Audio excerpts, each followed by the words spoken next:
Hello and welcome into Fantasy Focus Football. It is Thursday, August 31st. My name is Daniel Dopp, joined by Field Yates, Stephania Bell, and our good friend Zeus. Yeah, baby. Who is hanging out right down here. Today's show is presented by Geico. Switch to Geico, see all the ways that you could save. Zeus, do you want to come up here and hang out with us, baby?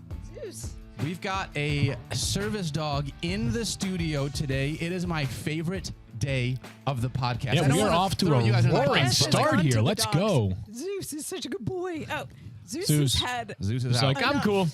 Bye, Zeus. She's done. Zeus just wanted to make his stage debut. That's Focus what it is. debut right And, there. Love it. What a handsome boy Zeus is. What a good boy. Shout out to all the working puppers out there. Yeah, Maybe amazing. downhill from here. I know. Well, I walked in. I mean, it was a great start to the morning seeing Zeus, who is a lovely service dog for one of our studio operations people here at ESPN. And Zeus is welcome back anytime he wants. Based off of Anytime, that tenure every time. right there, it seems like he's probably good. But there are treats outside the studio, so Zeus is on to greener pastures. That's so good. Anytime you get to come into work and you get to see a pupper there, it always makes your day just a little bit better, Oh, right, it's Stephania? so good. So good. All right, we got a lot of stuff we're going to talk about. We're in the throes of draft season. You guys are probably getting ready. If not, having already done a few of your drafts, you will have some coming up very quickly. We're going to get you ready for all of that, going through a mock draft that we did yesterday for ESPN Fantasy. We also got a little bit of news that we're going to dive into. First and foremost, though, check out our friends over at Trophy Smack if you have not drafted yet. Okay. Go check out one of their draft boards, trophysmack.com. You get 2-day shipping to make sure it will get there in time. You also get 20% off with the discount code FOCUSDRAFT. Or you can get one of these belts or a turnover chain that I have right here over my shoulder you can see. Check one of those guys out as well. You can get 10% off with the code FOCUSBELT. Stephania, do you have any really big fantasy trophies at home from any of your past winnings? Don't you have Louboutins at home? Don't you play in a league with Louboutins as the prize? Of course, he picks out the league that I knew haven't this. won Sorry. yet. Okay, I'm whatever. still very aggravated that I have not won the You had shoes. a big IBM trophy, I remember, one year I you beat do. me. It's tall. It's like 3/4 my size. That was the inaugural year of the league, and I won. No big deal. You guys played, and I beat you. No, Gotcha. Wow. Okay. No big deal. Yeah, that is no big deal.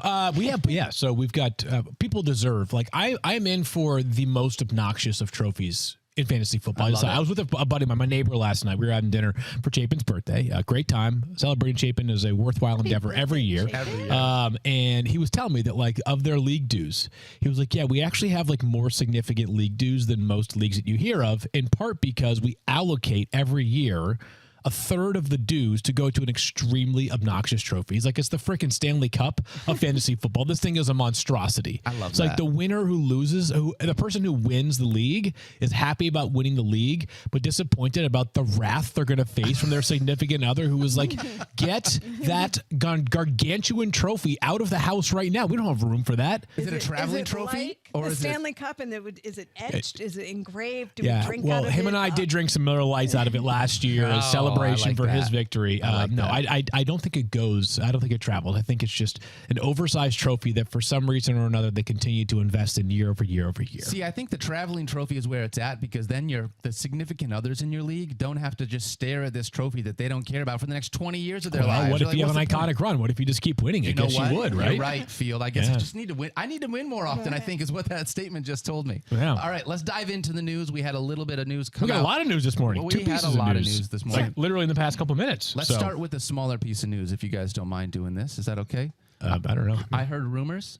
Not rumors. I heard Jeff Wilson Jr. placed on IR, going to miss the first 4 weeks. No, that might be of the bigger season. news as far as fantasy purposes are concerned. That's going to open up some potential opportunity for Devon Achane and Raheem Mostert. Field. And I don't want to necessarily put these two together, but is this part of maybe why the Dolphins were looking at Jonathan Taylor, or does that feel like we're projecting too much there? Let's remind people that because we are past the 53-man roster cutdown, Jeff Wilson Jr. going on injured reserve does not mean he's out for the year. It means that he is out for a minimum of 4 games. Teams can place as many players as they want on short-term IR. This was part of the amended IR rules a couple of years ago, so you're going to see a lot of this. Jalen Ramsey placed on IR for the Dolphins. They had 3 or 4 players, I believe, placed on IR this morning.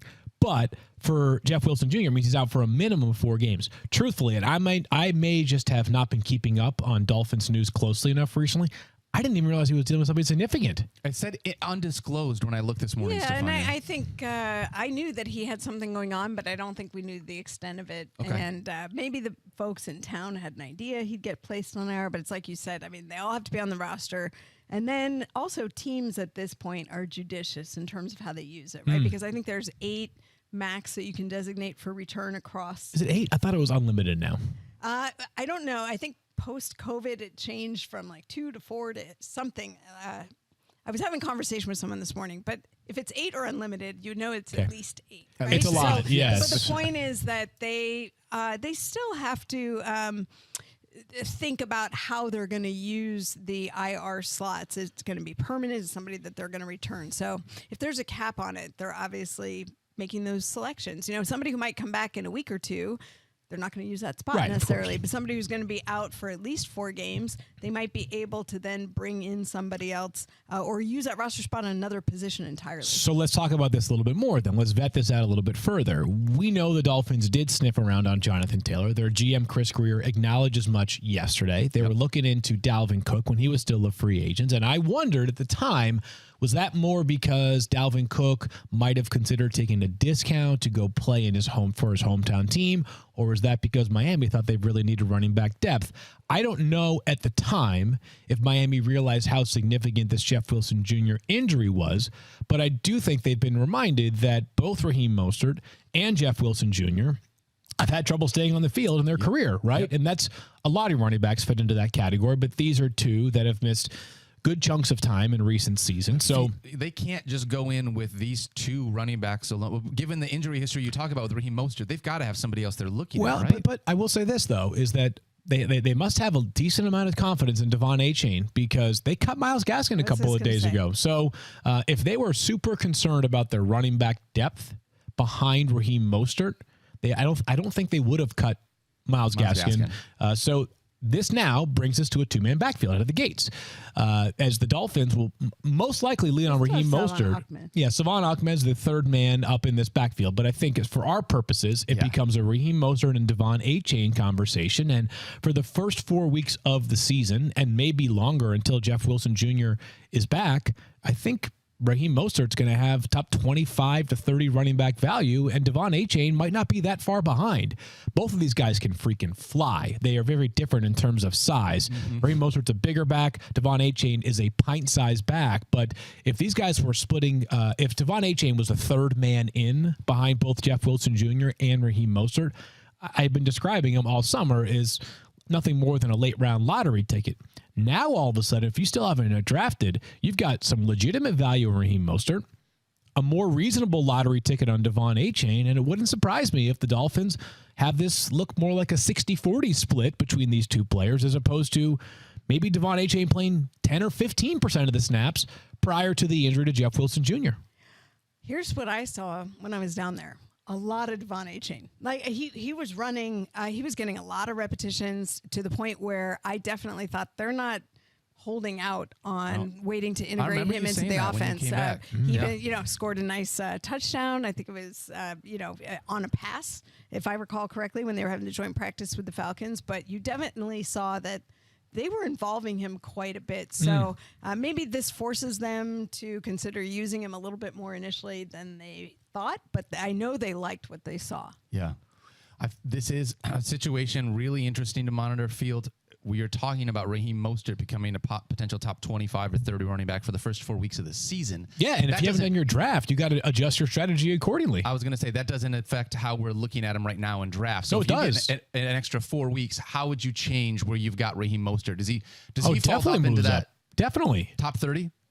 Close, yeah. I mean, I would say right around 27, 28, 29, Somewhere 30, in that range, because minimum of 4 weeks does not mean that Jeff Wilson Jr. is out for 4 weeks, right? And it's at least 4 weeks. If he's out for half the season, and we don't even know what it is exactly. Yeah. So there's a chance that Raheem Mostert is the lead back for this Dolphins offense for a while, half a season this year. And that was kind of how it was for stretches of last year, right? Before the Jeff Wilson Jr. trade. Now, will remind people that this Miami offense is never going to lean all the way in on one running back. Yes. Which is why when we're talking about a guy who is going to be the starter in Raheem Mostert, I'm not saying, hey, he's a top 15 play in an awesome offense, right? They're still going to have a committee approach here. But for all summer, I kept feeling this is one of the great trap backfields because Jeff Wilson Jr. is good, Raheem Mostert's good, and Devon Achane is also good, even if he is young and doesn't have any experience as of yet for us to know exactly what kind of player he's going to be in this Dolphins offense. It's just been narrowed by 1/3. So for the first month, if you have Raheem Mostert already on your roster, but using a 10th round pick on Raheem Mostert, you may have your second or third running back for the first month, if not more, of the season. If the Dolphins were really that worried about a running back, like you said, Field, all they needed to do was send Jalen Waddle, the entire Le Batard crew, Yeah. Jimmy Butler, and at least a few other things from Miami in order to get Jonathan Taylor back from the Indianapolis Colts. I heard this report, and just to quickly moving ahead, I heard this report. This felt like a fantasy trade that I would be livid to receive. It's like somebody was going out and deciding, just to make sure, in case nobody saw this, apparently it came out, part of what the Colts were asking for from the Miami Dolphins in a trade for Jonathan Taylor was Jalen Waddle as well as a couple of extra pieces. I'm going to defend the Colts here. Go ahead, because it seems crazy to me. Because what are you going to – it's Jonathan Taylor. You're going to ask for the moon. I'll tell you what you're going to do. You're not going to ask go for the moon. You're going to ask for the moon. Tank his value before you try and trade this him. is okay. The GM and the owner need to be separated here. We keep saying this on the show. Chris Ballard has done nothing wrong here. No, I agree with you. And so when Chris Ballard's trying to negotiate a trade, of course you're going to ask for the moon at the beginning of it and do something that's completely outlandish because you know what? That's how negotiations work. That's whether you're trying to buy a house, whether you're trying to negotiate a contract, whether you're trying to negotiate a trade, you always, when you're the buyer, you try to buy low. When you're the seller, you try to sell high. So it was funny. It was like a great Twitter moment, but come on. I mean, the Colts knew they weren't getting Jalen Waddle. But that's what I think. Is this the point you're trying to make? Is that they're basically saying we're saying we're open for business, but we're not really? They were never open for business unless they were going to be able to fleece somebody. How many times have you gotten a trade request in a fantasy league where it's like, I want your 3 best players and here's like 6 of my bench guys for them. Trust me, it'll work out. Like that's what this trade request felt like, was one of those fantasy moments. Like you can't say Matthew, that. Yeah, exactly. You can't tell me that you want to go. And I get everything you're saying. This is not about Chris Ballard, but like the team went out and publicly tanked his value, being like, nope, the team did not do this. You're right. The owner. You have to Jim Irsay. You have to be able to this. compartmentalize between Jim Irsay's ridiculous antics and everything that's happened since then. No, he's not the team. He is the owner who is completely out of touch with reality. Well, yeah. Unfortunately, that put him in a really tough situation. So, anyways, seems like we're still here. Yeah. I thought it was funny yesterday, but that is what it is. All right. We have more news though.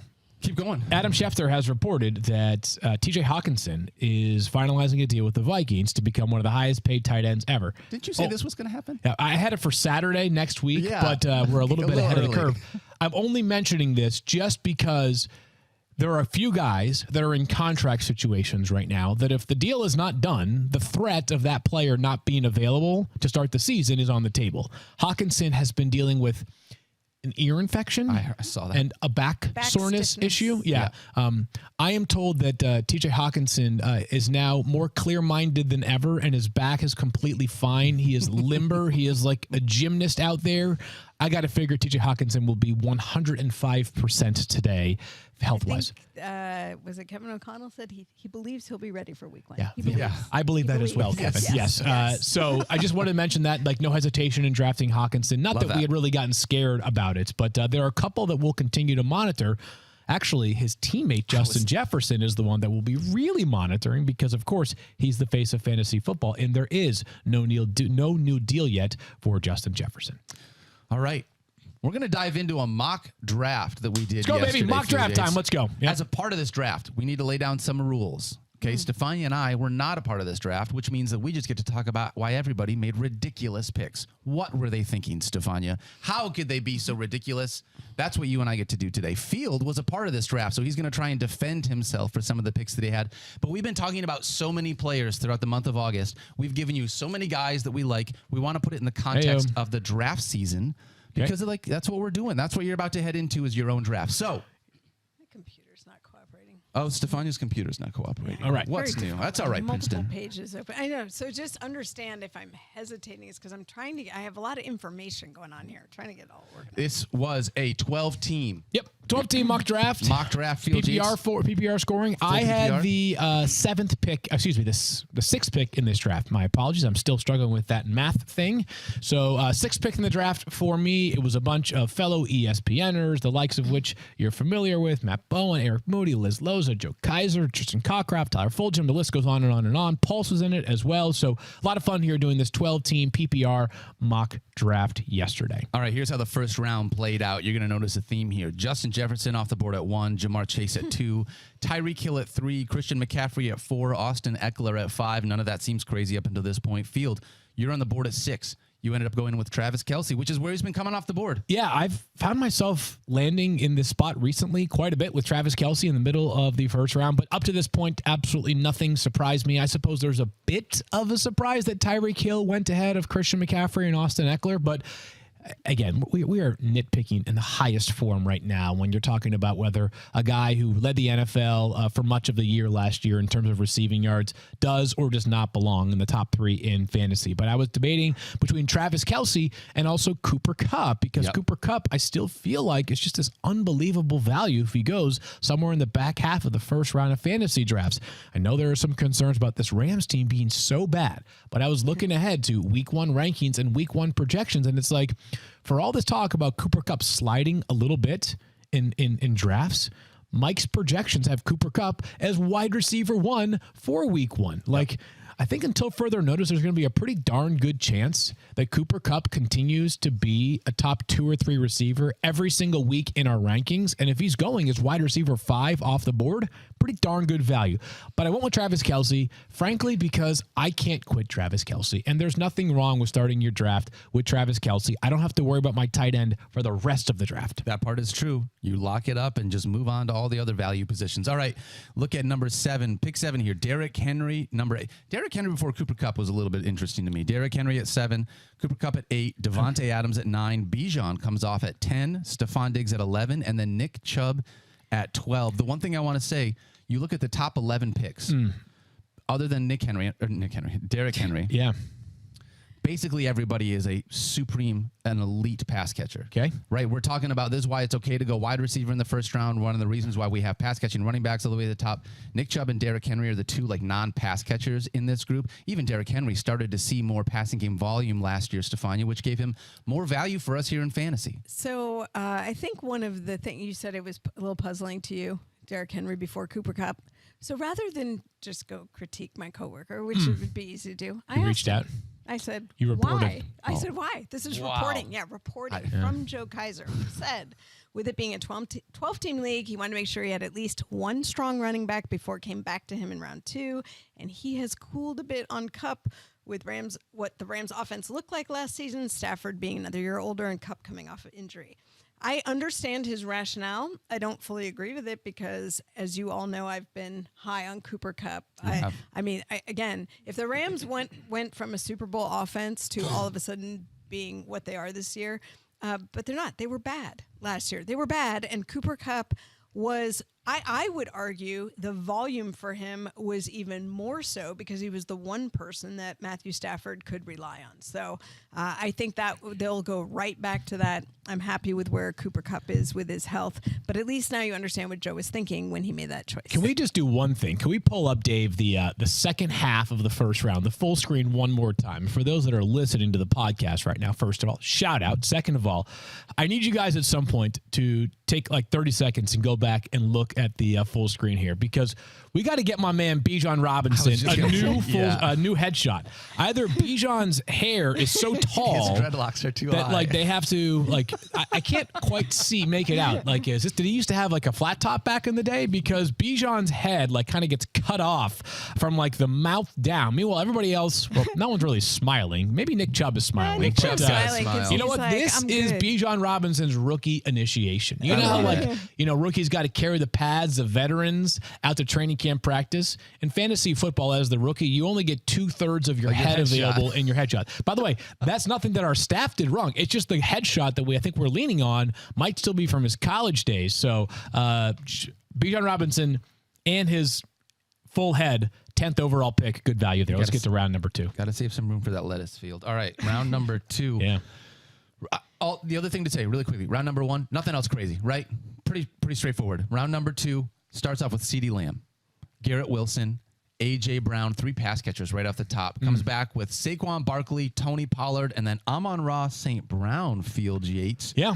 That comes off the board right before you. A bunch of pass catchers, a couple of nice running backs. So that sets you up for the pick you're going to make here. Yeah, and before we get to that, I'll just say, I did think that it was notable that Garrett Wilson's rise continues, goes ahead of A.J. Brown here. It's a justifiable selection.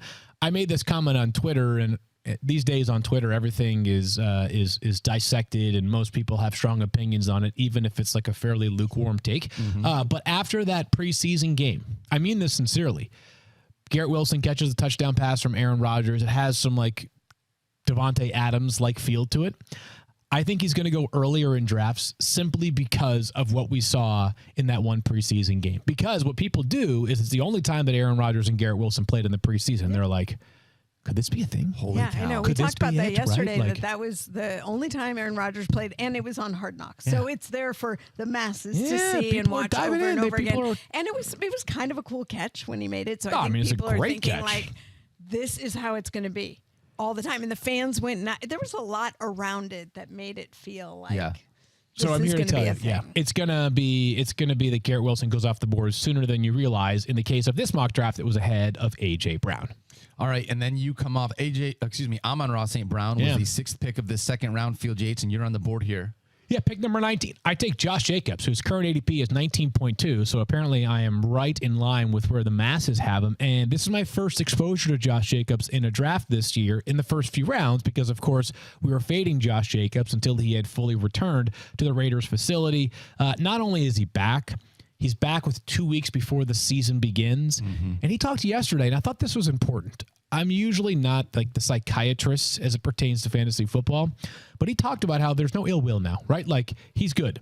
And at some point, the various running backs who were in contract situations this offseason had to get to a place where mentally there was no more concern about the organization, frustration towards the organization, and the switch had to be flipped to rather than just looking out for my long term, I am going to ball out like crazy this year and give them absolutely zero reason to not pay me way more than I got this year next year. Josh Jacobs is in a good space. It doesn't sound like he's the kind of guy who's preparing to if he gets a little bit sore, he's going to all of a sudden miss a week or two. I think Josh Jacobs' mindset right now is the best way for me to get paid is do what I did last year. Again, this season, I was thrilled to get him in the second half of the second round. So the flip side of that for me is that the NFL has made a point of these acclimation periods to football. This is a big thing because of the preseason injuries. And we've seen a fair number of preseason injuries this year, many of them soft tissue, and that's usually how it happens. So there is an acclimation period before they introduce pads. When pads are introduced, there is another acclimation period where they are ramping up and getting used to football. My biggest concern for the veterans who are out for this period of time, like Josh Jacobs, is what have they been doing? Not that they haven't been working out, but there's some very specific volume loads, things that they're targeted to do, ways they're getting introduced to football, actually, that prep them for games. If you look, courtesy of Matt, who's helping us out with research today, Josh Jacobs last year, 49.9% of the team's total scrimmage yards last year, highest in the NFL. Don't know if the volume even hovers around that. And let's just say he's coming in. Let's give him 49% of the team's total scrimmage yards in week 1. Coming off of very little practice, it increases his injury exposure. I agree with you, Field. I don't think he's going to sit out voluntarily for a little tweak. But I almost worry more if he's I'm going to go out and ball out and prove myself. But he hasn't really been doing enough. So how would you adjust your analysis or rankings as a result of that? I think it's a good question because I don't know from a talent side that I drop him and a volume of what I expect side, but the injury risk probably makes me look at some running backs around him and go, I don't know. I might lean towards a Derrick Henry over him. I might lean towards a Nick Chubb over him. Both those guys way gone. Yep. Yeah. So here are the running backs that left on the board. Joe Mixon, Jahmyr Gibbs are the two next guys. Jahmyr Gibbs, I'm jumping up for sure. You're taking Jahmyr Gibbs over Josh Jacobs this year. I am. Now that's a great board bet. You want to throw a board bet on that one? Really? Yeah, I have totally gone up in my Jahmyr Gibbs. I love Jahmyr Gibbs. I'm actually targeting him now because I think the volume, the pass catching, the running, the new field in Detroit. I love him. I'm a little worried about Josh Jacobs. Wow. I still love the talent. I love the way they want to use him. Okay. My let's worry board is bet the totally about heck endurance out of over this the one. season. Love it. Okay. So how do you want to do this one? You want to just do the same thing as we've been doing before, Is our points per bet gonna game, be minimum voided 8 because games. Minimum 8 games. Minimum 8 games. That's all we got to do, right? Yeah. All right. I say Josh Jacobs scores more fantasy points per game than Jahmyr Gibbs in 2023. I say Jahmyr Gibbs scores more fantasy points per game than Josh Jacobs in 2023, assuming 8 games played. There we go. Put it on the board. Put it on the board. Wow. That's a great one right there. I'm fired up. I'll Okay, tell you that's what, interesting. Here's what's I love Stephania, it is not just you. I'm going to tell you why. Coming off the board after Josh Jacobs for for Tyler Fulgham, DK Metcalf, then Jalen Waddle. You had Joe Mixon left in the second round, Chris Olave, and then we finished out with Jahmyr Gibbs. Jahmyr Gibbs has worked his way all the way up to a second-round draft pick right now. The community has so much hype on this kid, too, especially because Jameson Williams going to miss the first 6 weeks of the season. They've talked about how they need... Give me the pass catchers behind... talk about Jahmyr Gibbs finishing potentially... because we were talking about... So where's Tony Pollard in all Tony of this? Pollard's gone. He's gone. He's already been... But how much sooner... Where did he go relative to... He I went don't 2 have picks it in front ahead of me. of Josh 17, Jacobs. which I picks actually ahead of thought that was a pretty darn good value, I Yeah. thought, there for Eric Moody at pick Agreed. number 17. Yeah, But that's yeah. about where I would slot him. Yeah. So the other running backs coming around the board that I was choosing between was Josh Jacobs, or as I mentioned, you could have had Joe Mixon. You could have had Jahmyr Gibbs. You could have had somebody like Travis Etienne. You could have had Najee Harris. I felt like there was a pretty clear divide between Josh Jacobs and the rest. Yep. All right. Talking round 3 here. Coming off the board first in round 3, T. Higgins. Yep. Then Travis Etienne, Devonta Smith. First quarterback comes off the board with Patrick Mahomes at pick 28 overall. Then Deebo Samuel at 29. And then you are on the board at 30, Fields Yates. Yeah, and sometimes, as I mentioned, you just like to do stuff because you haven't done it that often in other mock drafts. drafts are for. Yeah, so I took Jalen Hurts here, 30th overall. I figured that with Mahomes coming off the board, it wouldn't be long before both Jalen Hurts and Josh Allen came off the board as well. Because I'm picking right in the middle of the round, I had, 14 slots I had to worry about before I got to my next pick, 13, 14 slots. So I ended up picking Jalen Hurts and seeing how the roster construction played out, understanding that I did take a tight end in round 1. Means I'm going to have to nail my running back and wide receiver picks. Stay tuned to hear how that goes. But, Jalen Hurts, you can certainly wait on quarterback. There are tremendous values that we've been talking about all summer, and I'll maybe regret not waiting until round 7 or round 8 to get one of the players that is going around there. But, Jalen Hurts and Travis Kelce, I've eliminated 2 out of my 9 starting spots as I don't think at all for the entire season other than their bye week. Yep. Highest scoring quarterback on a points per game basis last year with Jalen Hurts. Highest scoring tight end by a million miles last year with Travis Kelce, shaping up as a good start for me through 3 rounds. For what it's worth, all of the quarterbacks that came off in this round, we'll get to Josh Allen, all the quarterbacks that came off in this round, crazy value based on what ADP is. Yeah. And I don't want to say value because we've been talking about rounds 4 through 7. We like it. But if you want to get Patrick Mahomes, he's coming off the board right now, 14th overall. He came off the board 28th in our league. Yeah. That's not going to, if you want Mahomes, you're going to have to grab him early. I was just going to say, this is a league of experts, and these are people who... And field. Experts in field. Wow. Stop, Daniel. These are people who normally wait 6th round, 7th round. They're looking for the value in the quarterbacks. Yep. So somebody's finally pulling the trigger in the 3rd round. Sure. But that is not most home leagues. Right. Right, yeah. You are going to have to go and get one of those 3 ahead of time. And I think you got a great value. Great value on Jalen Hurts. I'm with you. I'm with you on that. Love it. I feel better now that we had to argue about Josh Jacobs. All right, pick 7 in the 3rd round was Najee Harris coming off the board, and then Mark Andrews, second tight end, 3rd round. That's where the second tight end comes off the board after Travis Kelce comes 6.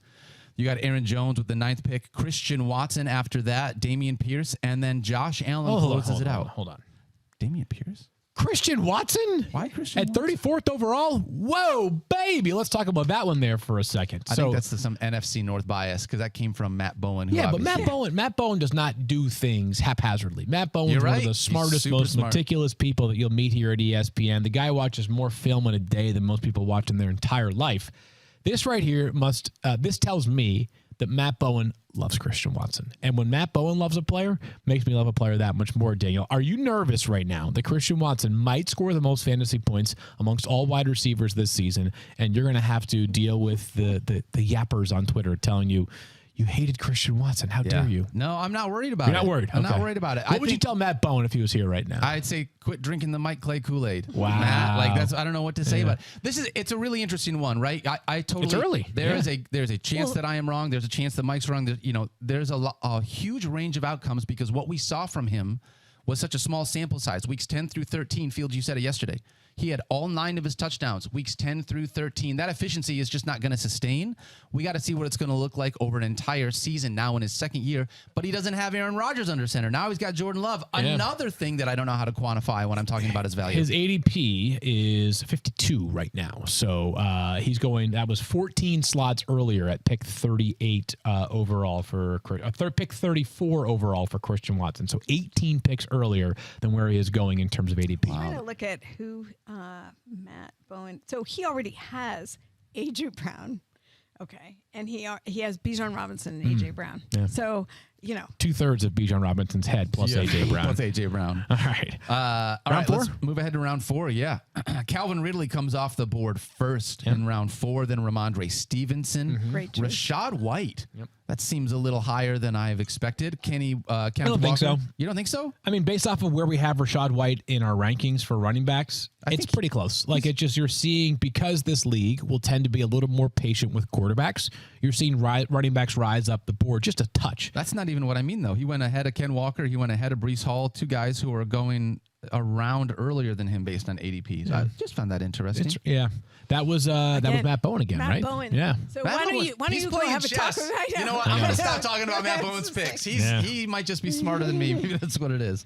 And then at pick 5 of the 4th round, Lamar Jackson comes off the board. Pick 6, Joe Burrow. We start seeing this second tier of quarterbacks field come off the board here in the 4th round. And we have some important news to find. Joe Burrow was back on the practice field yesterday. I was mostly looking at his long flowing hair when he was It is intoxicating. It's different. It's intoxicating. Different, right? He's got the long hair. This is the new thing. All these quarterbacks letting their hair grow. Yeah. It looked flowing in the breeze as he was throwing. His teammate Jamar Chase gave us a nice injury update. He is the one who provides them because right now Joe Burrow is not talking to the media or they're kind of protecting him. But basically he did everything that was asked of him, doing these drills. I think throwing routes on air or something, but he wasn't doing a ton. But this was his first day back. Remember, it's been like 6 weeks, you guys, 6 weeks since he hurt his calf. I think it was July 27th when it happened. So it's just the beginning, but it certainly makes it feel like week 1 is in the conversation. Yeah. Mm-hmm. I'm trusting 2 sources. One is like my instincts, which 3 sources. One is my instincts, which tells me, Chase. One is Jamar Chase and one Zach Taylor. Zach Taylor continues to say things are moving along. He is suggesting that week 1 is definitely the plan, and then Jamar Chase is like, I want to be healthy. I don't care when that is. I'm like, dude, that doesn't help me feel confident. But before right? Jamar Chase said he should stay out 5 weeks if that's best for him. And now he's like, well, he looks really good. But the thing is, Jamar Chase is just so honest and it's so refreshing. I love it. This is just a side note to everyone out there. Hiding injury stuff, not talking, not saying, trying to downplay, it doesn't help you. I always go back to Gary Kubiak, who used to be so upfront about injury information, won a Super Bowl. It does not change the world if you are just straightforward about it. But here's what I will say about Zach Taylor.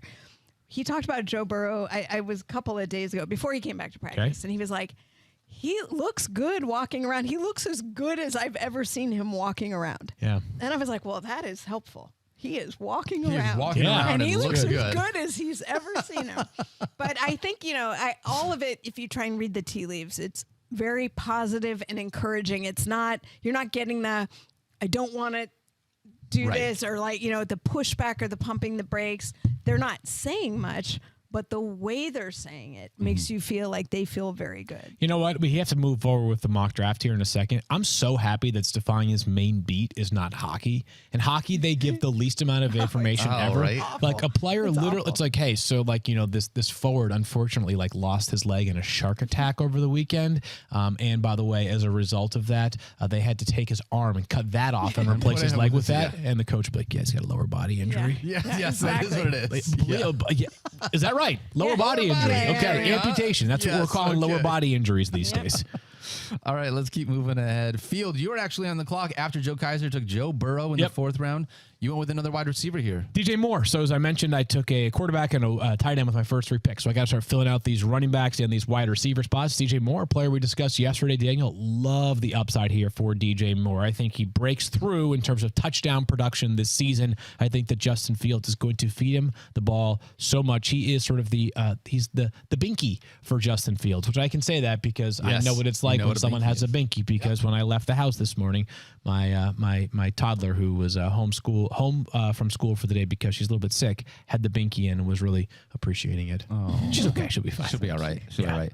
All right. Good. So then coming up next, we had Breece Hall. Tyler Fulgham taking Breece Hall here in the 4th round. Just for what it's worth, he paired him, knowing that Breece Hall is going to miss likely the first little, or at least start slow the first couple of weeks. Yeah. Paired him with Austin Eckler. So not a bad running back if you're going to grab a guy like Breece Hall there, right? Yep. TJ Hawkinson comes off next, then Alexander Madison, Justin Herbert, and Keenan Allen with the last pick of the 4th round. Justin Herbert, all I'm going to say, jumping up ahead of Justin Fields. I'm a little bit surprised. ADP, I think I've seen more Justin Fields than I've seen Justin Herbert. Yeah. But that's also just like a preference thing. Which one would you rather have? Yeah, I'm saying quarterback 6 versus quarterback 7 doesn't totally surprise me. That one goes slightly out of order there. But we all love Justin Herbert this year. That's for sure. All right. So then here we come around to round 5. I was just going to say, I do think there's a perception issue of like the running quarterback that everybody wants. And so that if you put them out together, I think people tip the scale towards Justin Fields because they think there's just this opportunity to score on the ground that Herbert doesn't give you, despite the fact that Justin Herbert is so productive in fantasy because of his ridiculous arm, because of his ability to stay on the field. I take back everything I said, by the way. Justin Herbert has started moving up draft boards. His ADP is now just ahead of Justin Fields. It was a little bit below for a while, so that has definitely changed a little bit. People get smart. All right, 5th round here. 5th round, first tight end in the 5th round comes off the board. Darren Waller. Well, second. 3rd tight end, but 4th tight end. First tight end of the 5th round comes off the board. Then we got Miles Sanders, Amari Cooper, James Conner. These unsexy running backs. That's what it looks like, the 5th round, right? Yeah. Then you got Justin Fields. And Fields, you're back on the board now. Yeah, Deontay Johnson, second wide receiver for the Steelers. And, we all know that he's going to score touchdowns this year because there's simply no way he won't.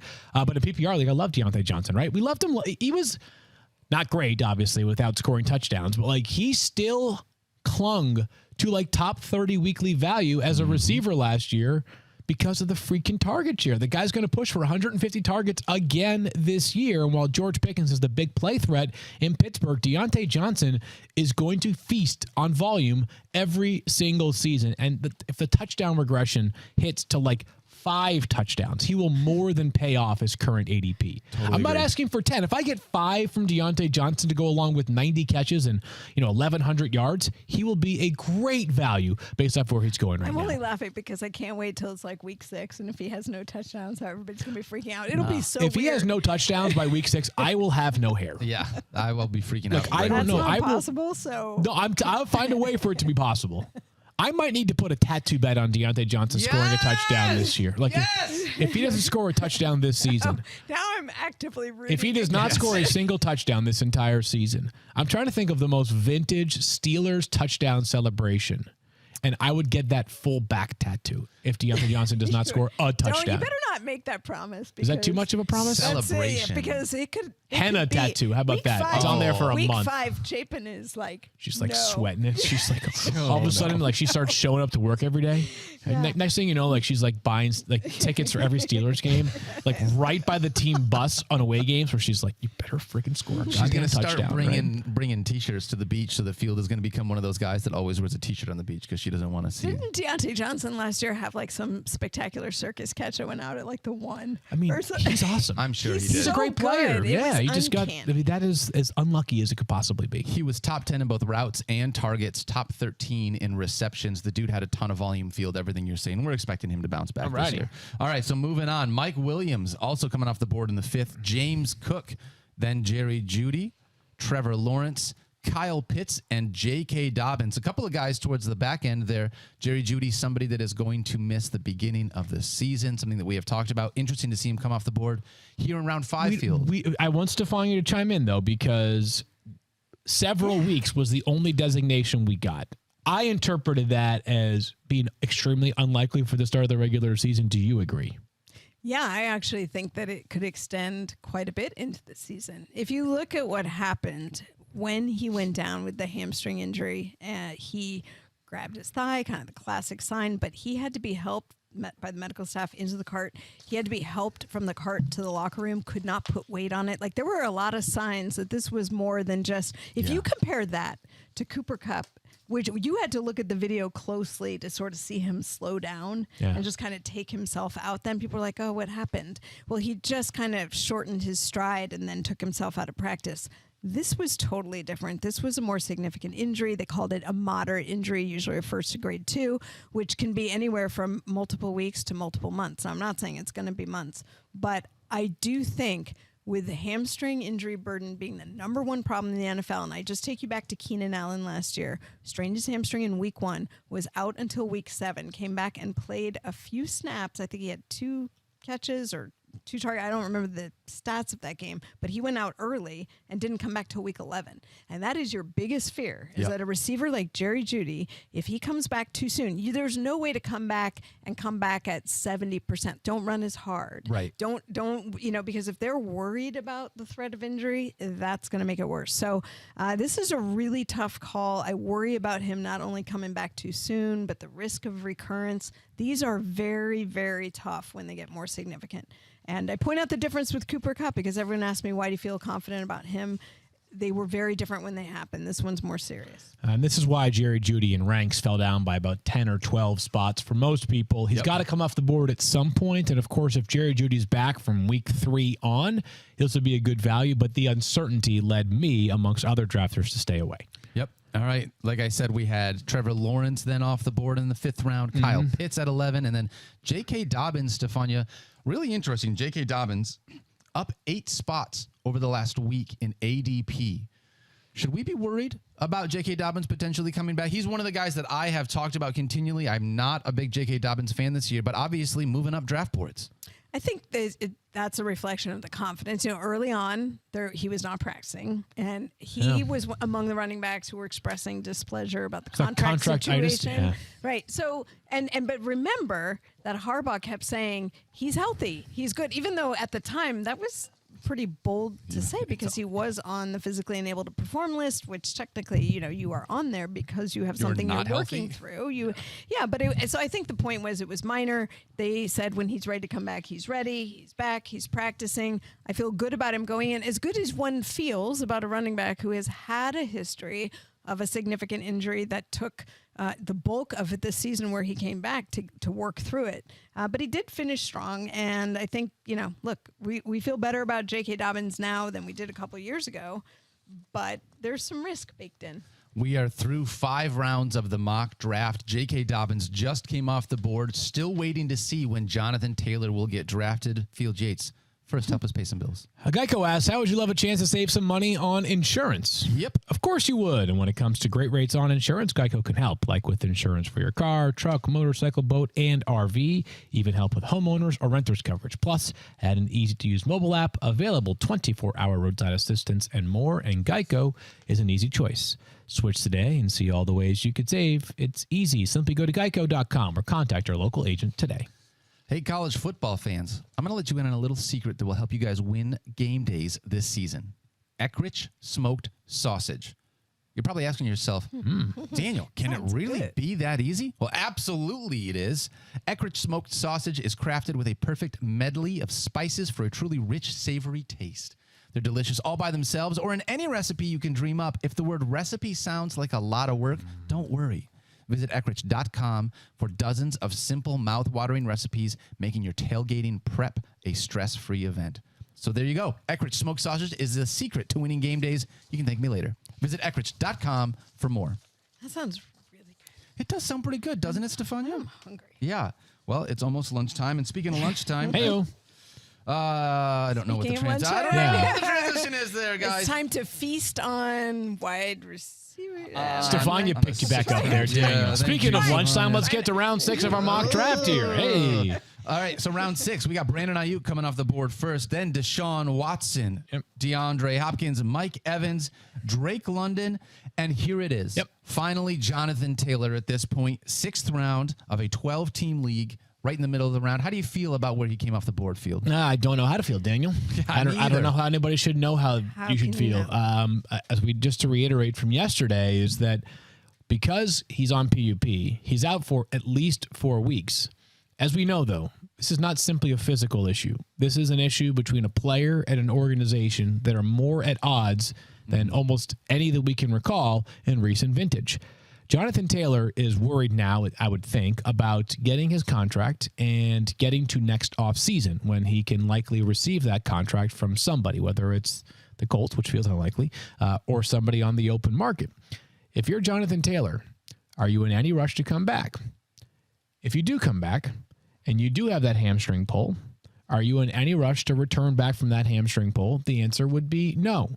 So while I talked about how I think it's important that Josh Jacobs acknowledged him and the Raiders are good, Saquon Barkley said the same thing. Austin Eckler got those incentives. Tony Pollard never had an issue with his franchise tag this offseason. All these players who are in contract years at running back, Derrick Henry included, who are seemingly good with the organization right now, I would think that they're going to be back on the field as soon as they can be back on the field. With Jonathan Taylor, the circumstances are so different that I have no idea when he'll be back on the field, and it wouldn't surprise me if it's not until much later in the season. So this pick by Joe Kaiser is completely reasonable because it's in the 6th round, right? We're talking about the 79th pick in the draft. And let me give you... That makes it a very reasonable price. Really quickly, Joe's other running backs. I think it's important, if you're going to draft Jonathan Taylor, just understanding what the rest of your running back room looks like. Joe also drafted Derrick Henry and Najee Harris. So if you're going to go out and grab Jonathan Taylor, running back 3 field, running back 4, like you got to make sure you've got your 2 starters at least if you're going to go out and get a guy like this. I don't think you grab Jonathan Taylor and then try to grab someone else after that. Yeah, so he's got the buffer of it being, pick 78. I said 79 before. I meant I'm an idiot. It's pick 66. I'm off by a round, but whatever. We're in the 6th round, right? Like we're not in round 2 or 3 where those picks are so valuable, but it's the 6th round. And not only that, but Daniel mentioned the roster construction that Joe has already done to that point. So I think it's a justifiable roll of the dice. It could be the pick that wins Joe the league, or it could be the pick that has 0 value and he spends the entire season waiting for an Adam Schefter update while not getting one until a whole lot later than when it will actually matter. It was interesting because yesterday was kind of newsy around Jonathan Taylor because we saw this impassioned speech from their GM, Chris Ballard, about how relationships are repairable. And he basically acknowledged that this is terrible for everyone, for the team, for Jonathan Taylor, for the fans. But my question to you, Field, is do you believe that relationships are repairable in the absence of a deal makes everything like everything sweet. Money makes it better. Right. Yeah. Not but without when a you said deal. relationships are repairable, I was like, are they though? Right. In this sense, if you have $60 million to spend on a running back, they might be Stephania. Right. This is not Chris Ballard, and you and I, we all know this. This is why I just feel so bad I feel bad for Jonathan Taylor, obviously. I feel bad for Chris Ballard, too, because he's stuck in the middle, right? He's the spokesperson for the guy who's gone AWOL. It did make me wonder if there was a little Chris Ballard projecting through to the owner of, relationships can be fixed. Yeah. They can be. I think it would take, $60 million to That's get what it I mean, fixed. though, but Yes, a what I deal is mean. possible. I think it's unlikely, though. Yeah. Jonathan Taylor does not want to be a Colt, period, end of story. Right. The Colts are not going to give him away for a bag of peanuts, so this one could drag for a long, long time. I've gotten to the point which where to me then makes me say I'm not even I'm fading. drafting him. Just fade. Yep. Yeah. That's where I end up. Now, if it's the 12th round, I get it, but I am largely fading, even though I think Joe's dice roll is fine here. All right, so Deshaun Watson comes off the board here. He's the last of where I feel like the starting quarterbacks I want to leave drafts with. My quarterback 9 comes off the board here in the 6th round. Stephania, we just talked about Jonathan Taylor as well. We got Javonte Williams coming off the board right after him. Are we worried about Javonte Williams, or does it feel like he's going to be ready for us? That was my pick. Was it Yeah, really? yeah. Holy cow, Field, Yates. Give us your All right, well, rationale. Stephania, is I'm Field not going to be in say- trouble week well, one? I want Field to give his rationale first, and then I'll see if I agree with it. Yeah, so I felt like I needed a second running back here because I did not have one up to this point. Other options were players like Cam Akers, who I'm sort of lukewarm on this year, Isaiah Pacheco, who himself has been dealing with an injury, but I think because of the lack of receiving volume, could be just okay this year. Javonte Williams, my plan was I'll make him my RB2, and then I'll make sure that I hit running back again very soon because it certainly sounds like Javonte Williams are going to be playing at some point early in the season, Stephania, perhaps as early as week 1. If I thought he was going to be a top 15 or so running back, he'd be off the board a lot sooner than this. I know this one is probably the most difficult for me of all the running backs to assess because by all logic, he's defying it. He has done better than you would think a running back coming off of this multi-ligament knee injury would do. He's progressed faster, which isn't always a good thing.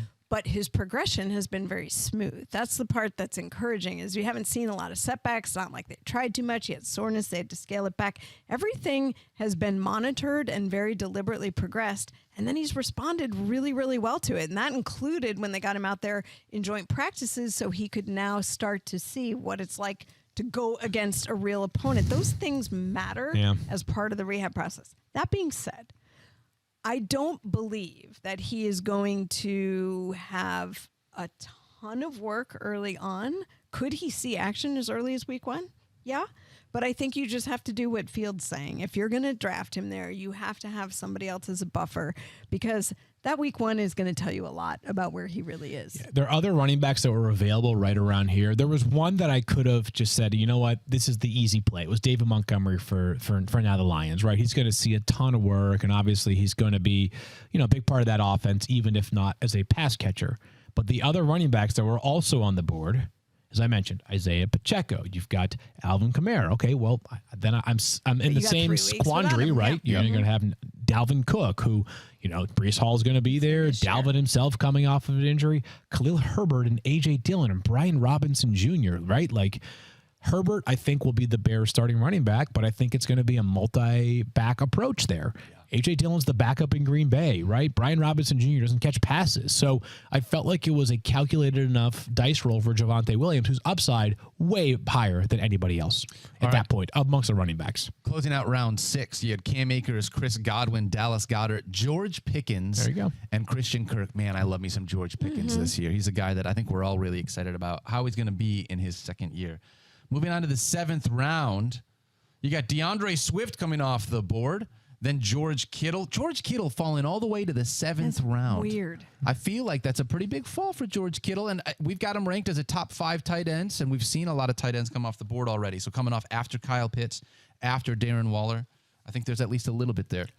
You got Tyler Lockett, Cortland Sutton, David Montgomery, who Field just talked about. Field, you said you were going to attack the running back position again, probably early after you just took Javonte Williams. Had David Montgomery made it to you with the next pick, would you have gone with him? Probably would have gone there. Instead, I incurred more risk because I took Terry McLaurin. Yes, and it sounds like Terry McLaurin could play in week 1, Stephania, but it's not a guarantee. Yeah, I don't think he will. You're dubious. My suspicion is that it will be close, but I just see Terry McLaurin being a little bit more cautious. Something in the vibe I'm getting there that he's, because I think he understands long season, expects to have a big role. Turf toe injuries, very easy to make them worse. Okay. Very, very easy. So I wouldn't be surprised if he doesn't start the season on time. And Stephania hates my team. Good thing it's just a mock draft, not a real draft. No. Because what if Terry McLaurin wants to be Terry McLaurin, and that's what you want for the bulk of the season. You're drafting for the season, not for week 1. All right, we had Isaiah Pacheco, Hollywood Brown, Alvin Kamara, who we just talked about, Brandon Cooks, Jahan Dotson, just in case we're not going to see Terry McLaurin in week 1. Jahan Dotson is actually shooting way up. I think people saw him in the preseason with Sam Howell. They're like, oh my gosh, what is this? Like, this connection's amazing. I saw him last year, and I thought he looked amazing. I bet you Jahan Dotson, here's my prediction. Uh-oh.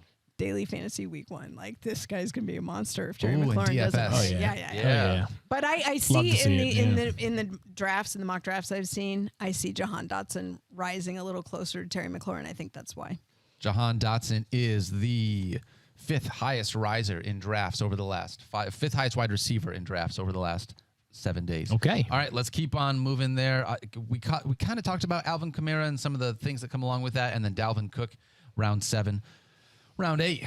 This is where it starts. I think you really get into the running back dead zone here with this one, Field. You got Khalil Herbert, A.J. Dillon, Brian Robinson, Michael Pittman Jr., Samaje Perine, Pat Fryermuth. None of those names are names that you're super excited about. Yep. And then you get on the board here and you get to go another direction. Still not running back. Go with another wide receiver. Right, but when you say that I go in a different direction, it means the direction I took was I walked over from my kitchen where I was operating to our first floor bathroom where we have the diaper chase station because my daughter pooped and I missed my pick. So I took Jackson Smith and Jigba. So you should have a little poop emoji by your pick. So nothing wrong with. I love Jackson Smith and Jigba. I would have preferred Jordan Addison or Zay Flowers here, but when nature calls, you got to go over. And I apologize profusely as I realized that I timed out. But I thought I'd be more efficient changing that diaper. It turns out that I was not. So but I know I am, and I've got 2 of them now. I should be an expert diaper changer. Well, did we ever put you on a timer for that? Have you ever gone through to see like how quickly you can change a diaper? I'm not. I'm less concerned about like how fast I do it and more concerned about like do I get everything out of there? Yeah. So, efficiency. Last thing I need. Yes. Jackson Smith and Jigba, let's not forget, he did have surgery. And on the one hand, sometimes with surgery, we talked about a fracture. I think the Seahawks, Pete Carroll at some point referenced it as a very slight fracture, in his optimistic way that he does. Slight when it's not your own, yeah. But the thing is that if you have surgery and they're putting hardware in, it does help facilitate your ability to get back. But I still say anything around the wrist when you're a receiver, sometimes it takes a little bit to get that motion back. You're not going out and playing with a cast or a club. So for people who are looking at drafting him, I would just be cautious that we do not know for sure that he'll be able to make it back by week 1, and we don't know how he'll look out of the game. Yeah, at this point, I'm probably looking at a depth level player as opposed to. I know you are, but just for the people folks. that are used to considering. Yep. Top half of this round was really not fun with all those running backs. Back half of this round is just upside city. You're talking Jackson Smith and Jigba, who you took Field, and then Jordan Addison, who I know you also love. Sky Moore, we're waiting to see what he's going to be in this offense. Zay Flowers, potentially the number 1 wide receiver in that Baltimore. Like a Fields faves round. Zach Charbonnet, and then Antonio Gibson. The second half of this round is way more fun than the first half of this round. I've been meaning to ask Stephania something about Zach Charbonnet. Oh, what? Because he has it closely resembles enough Chardonnay that have you been overexposed to him? Like, are you drafting Zach Charbonnet a ton? Totally, it's fine. I want to name all my fantasy teams after him. How about the Zach? Pour me a glass of Charbonnet. Yeah, exactly. That could be a good one right there. It's just I want to call him Cabernet though because that was my preference. Oh, Cabernet versus Chardonnay. Yeah, okay. I know. I know nothing about 2 things in life: fantasy football and wine. So you're gonna have to educate me on both of them. Cabaret and Charbonnet, I think would be like my That's tough. So don't worry, I will figure out a name because he is working his way into many of my rosters. All right, let's close this out really quickly. We're gonna look at round 9. Traylon Burks, Gabe Davis, Jalen Warren, Nico Collins, Odell Beckham Jr., and then Field. You went with another wide receiver here, Jacoby Myers. Yeah, we kind of got past the sexy first round picks amongst wide receivers that were going in round 8 for fantasy drafts to the just sort of more boring, kind of reliable receivers. And so for me, Jacoby Myers, Juju Smith-Schuster amongst the players that kind of checked that same box.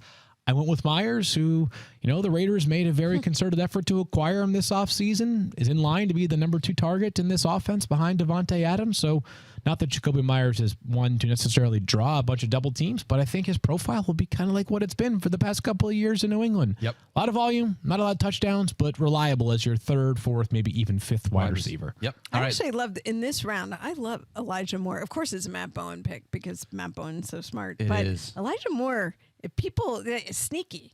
Good, lots of opportunity for him in Cleveland if Deshaun Watson plays like Deshaun Watson can play.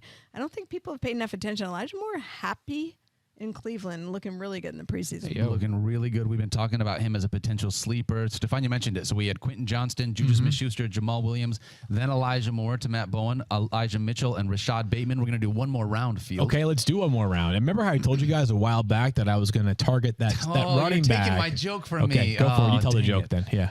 All right, so we got Rashad Penny, Marvin Mims. I love that we're on the same page, though, buddy. Simpatico. Tyler Algier, Rondale Moore, Kenneth Gainwell, Aaron Rodgers. They came off the board at the top of the 10th round. Field, you drafted Javonte Williams a couple rounds ago, said you needed to shore up your running back position. So naturally, you went with Jeff Wilson Jr., who was then put on IR, who's going to miss the first 4 games. Yeah, and of course, people already know this, but we had no information on Jeff Wilson Jr. As a matter of fact, since the time the show started, I learned that both Savon Ahmed and Devon Achane are dealing with something too now. Yeah. Like the But entire backfield is banged Devon up. Achane's fine. Savon Right, Ahmed I'm is just- going to yeah. be fine. Yep. They're both going to be fine, and I expect both of them to be playing week 1. All right. Tank Bigsby, Jerick McKinnon, Anthony Richardson, Devin Singletary, and then the running back field should have taken Raheem Mostert goes at the end of the By round. the way, I love the value in this round. I think Tyler Algier is going to have a lot of value this season. I know people are like so high on Bijan, but Tyler Algier is still going to get his touches. I love Tank Bigsby in Jacksonville, potential touchdown maker. I'm not, Devin Singletary, but I love, and then Raheem Mostert, what a steal that turned out to be. Yes, seriously. Field, as Tried we're taking him. as we're wrapping this whole thing up, make sure you guys, if you want to check out the entire draft, you can find it on ESPN.com/fantasy. The whole thing is up there for you to look at. Looking back at your team, Field Yates, one of the last mock drafts you're doing before you get into the weekend. Any big takeaways from you? Were you pleased with the way that your team came out? Would you have done things differently? Yeah, I other would have than not the drafted Jeff auto Wilson draft? Jr. No, I like it. I feel good about this roster. Like I know that we talk often about the patience at quarterback, but there is a certain peace of mind that comes along with having both Travis Kelce and Jalen Hurts and not having to worry at all about those two key spots on my roster.